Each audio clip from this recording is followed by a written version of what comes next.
المخرجة أمل رمسيس مديرة ومؤسسة قافلة بين سينمائيات بتقول إن ورشة الفيلم التسجيلي الإبداعي اللي بتعرض أفلامها في سينما زاوية من خلال حكايات من القلب هي واحدة من أبرز الإنجازات اللي حققتها قافلة بين سينمائيات في السنوات الأخيرة.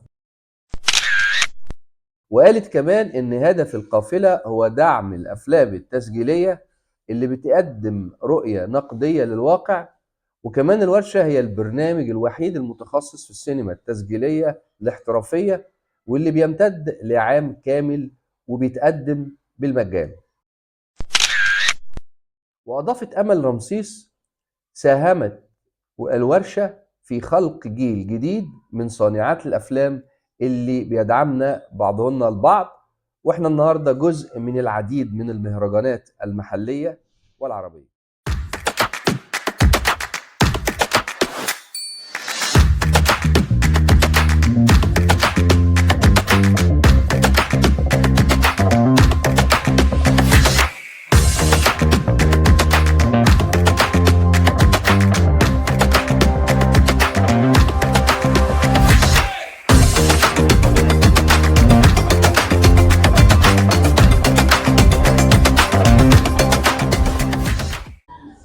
من الاشكاليات اللي طرحت في الهيومن دي انه العمل في ورشه بيخلي الانسان مرتبط بمجموعه اشخاص دايما بيبقى عايز يسمع منهم علشان هو رايه شايف انه ممكن يكون افضل عشان يتطور او يتطور.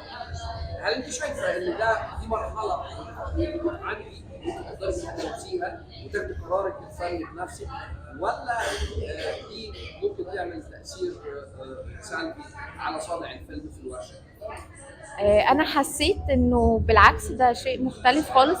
يعني تجربتي في الجزويت في البدايه، يعني عرفت بعض الناس من زمايلي خلاص انا قادره ان انا اعتمد عليهم في اني ده مونتاج ده مش عارف ايه، فالرولز اللي هي ناقصه بقيت بعوضها بزمايلي مثلا في الورشه.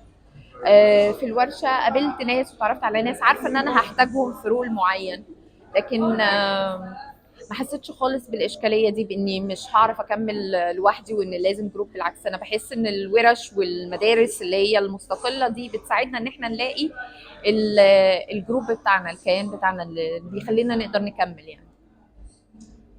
مبروك على عرض الفيلم النهارده. شكرا لك.